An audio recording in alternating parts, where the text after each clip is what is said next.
kickboxing coach used to say to me, I used to come in the gym, say, what do you hate the most? And I said, I hate running. I said, okay, you're going running. I say, why? He goes, because whatever you hate is what you need. And that's what life's about. You're not going to be able to go through life avoiding pain and also becoming a man of quality.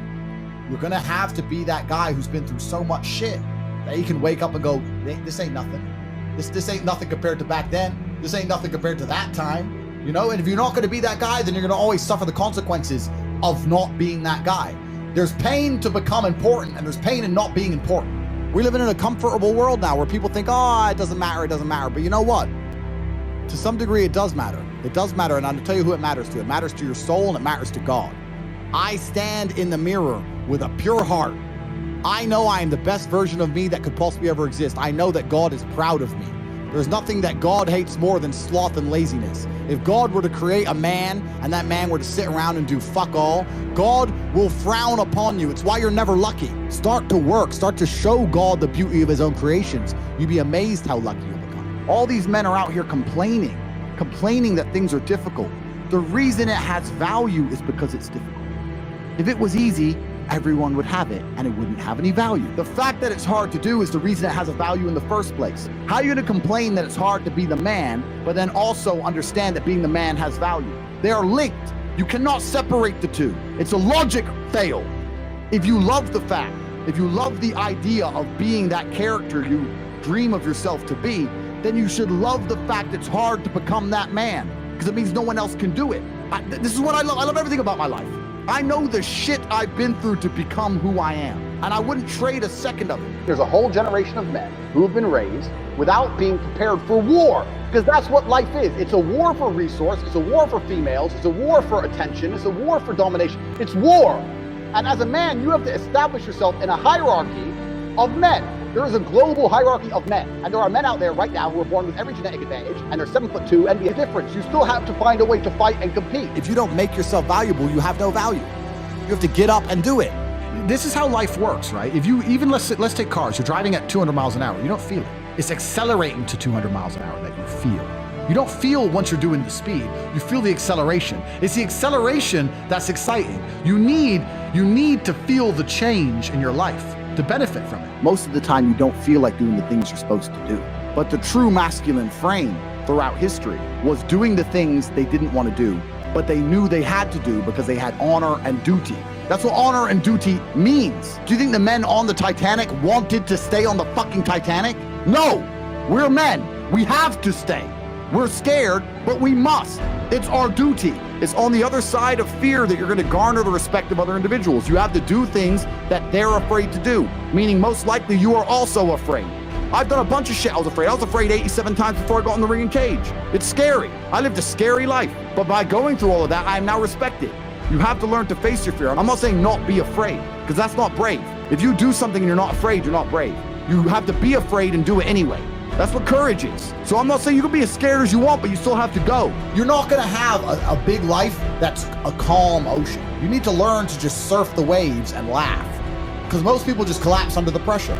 Stress tolerance is a massive indicator of how successful you're gonna be. When you're young, go out there and get stressed, get upset, have those sleepless nights. You should, at 17, 18, you should be panicking. And that's gonna give you a stress tolerance level that allows you to grow into an adult which can handle a big life. The only thing you can actually really truly control is what you think. So why are you not controlling your own mind? It's your asset. It's your ally. It's your friend. Why would you make an enemy out of the only thing you have control over? I refuse to do that. It doesn't make sense to me. You don't even need to be brave enough to become brave by yourself. You need to be around men who are already brave. Everyone else around you, when you say you feel a certain way, if they don't check you, then why you hang around with them? When men get together, there's a magical force that makes us feel brave, makes us feel powerful. So when I talk to these dudes like, oh, but it's, you know what, Tate, yeah, I agree, but you know, it's hard. Of course it is, it's supposed to be. And if you're not cut out for it, then fuck off and live a normal existence and die. Letting other men enjoy the spoils of being a man and fucking die. If that's what you want to do, is just sit there and exist, fade into history unremembered, that's your decision. Names a single attribute for masculinity which is going to come from a place other than trauma or pain. I talk about this all the time. People say I've had a traumatic life.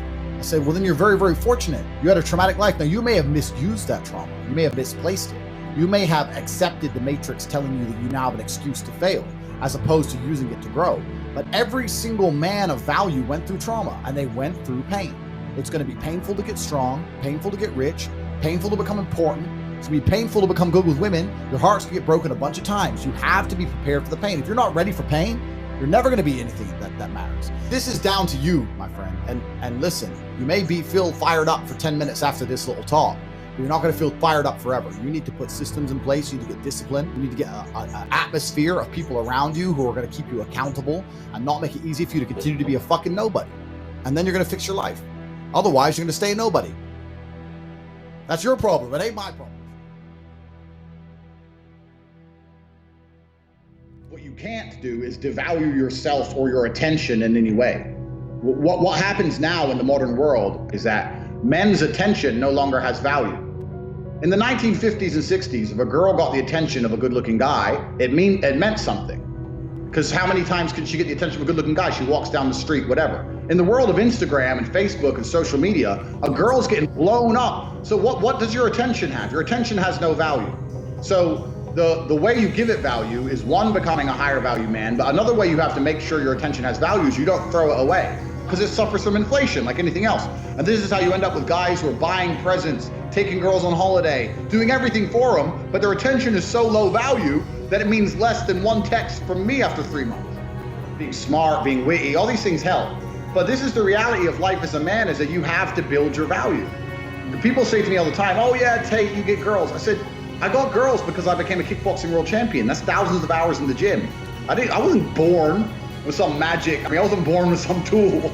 It's like, I had to do it myself. So you have to build it as a man. This is just the unfortunate reality. If you're not prepared to do any work at all, you're gonna suffer. So you can't hack. You can't hack having a personality. You can't trick a girl into thinking you're something you're not.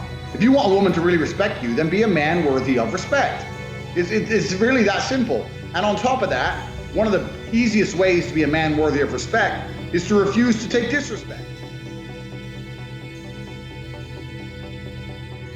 The reason I care about being strong is so I can not only protect myself, but protect people I care about. The reason I want to be rich is not only so I can buy myself stuff, so I can provide for my family. Yeah. Like every single position of strength comes with a derivative of softness underneath it. There's some emotion involved in it. If I was really a person who had no soft side whatsoever and I didn't give a fuck, I don't think I'd be the way I am. I think I'd be complete opposite. I think there are people like that who are so inherently selfish, but those people are not successful people. Those are people who sit on the couch all day, watch TV, smoke weed, and do nothing. Let me tell you guys a true story. I was 21 years of age. This is not long ago, 21 years of age. Yesterday was my birthday. And me and Andrew, what did we eat on my birthday? KFC. Why did we eat KFC? Because when I was 21, me and Andrew used to have no food. I used to drive my broken Volkswagen Golf to the KFC restaurant in Dunstable, United Kingdom. And I used to sit in my car.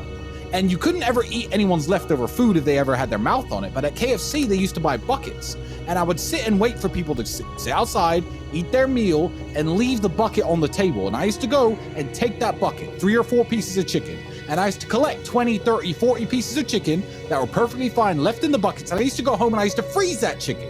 And me and Andrew would break it up, put it in our rice, and that was our meal. That's what sustained us for that hard year, that year we had when I was 21 and you were 22.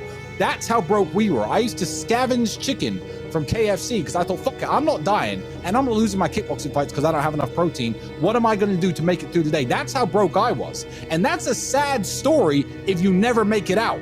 To me, that's a happy story.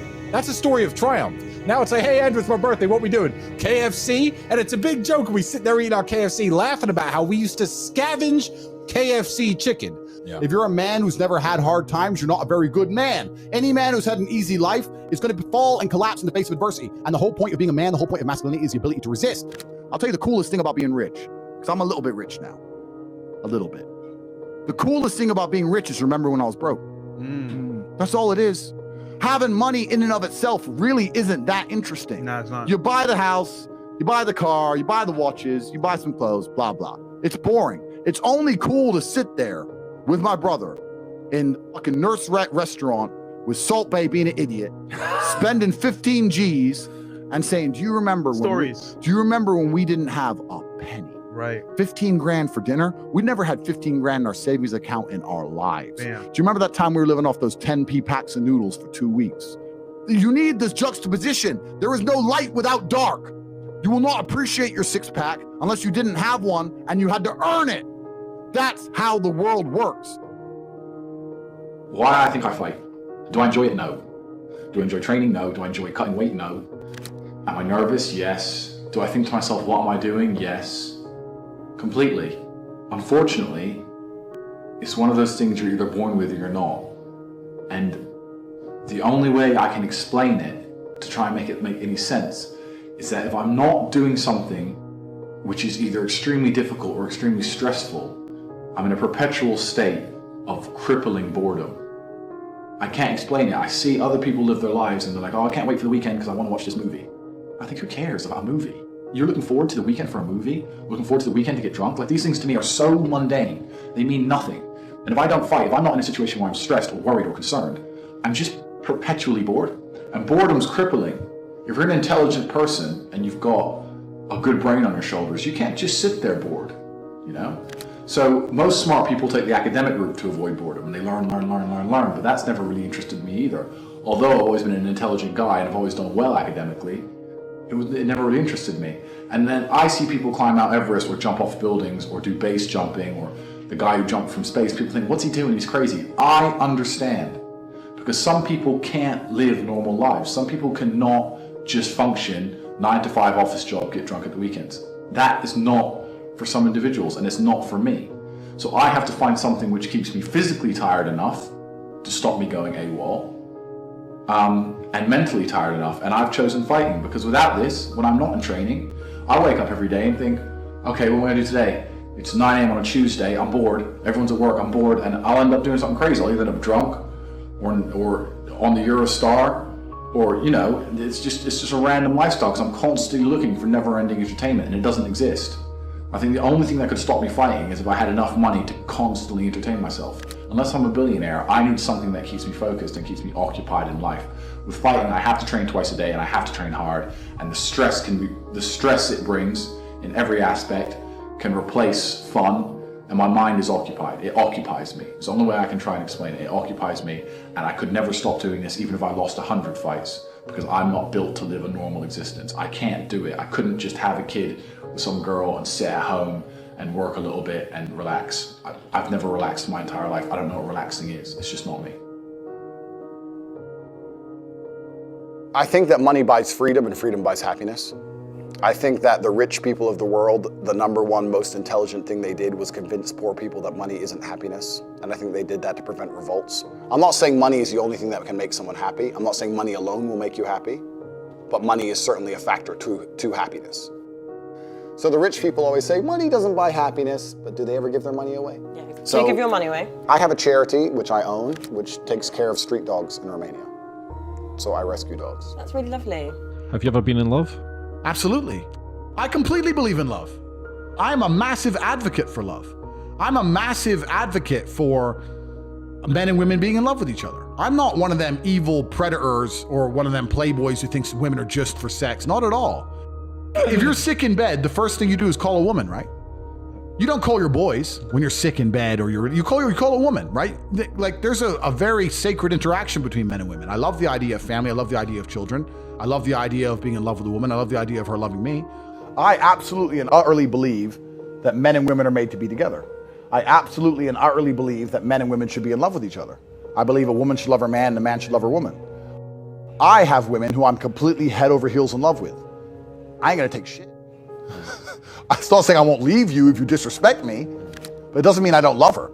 I don't know this idea. People think that you can't love a girl. That's complete garbage. I mean, that's low-level shit. I love having a woman who loves me. If I'm sick, she actually cares. Like, this idea you're just gonna spin plates forever and just endlessly have pointless sex then die, I think that's awfully sad. You should want love, and you should want the idea of children. You should want all of those things. I mean this with all due respect, absolutely no patronization, right? But I am, compared to all of you, a relatively old man, and I'm a well-lived man. I've been to lots of places and done lots of things. You know what the most beautiful thing in the world is? It's love. And I mean this in a non-corny way. When a man truly loves a woman and a woman truly loves a man, and they're together ride or die no matter what, that is truly beautiful. And let me tell you something. A man can do things that men do and still be completely obsessed and head over heels in love with his woman.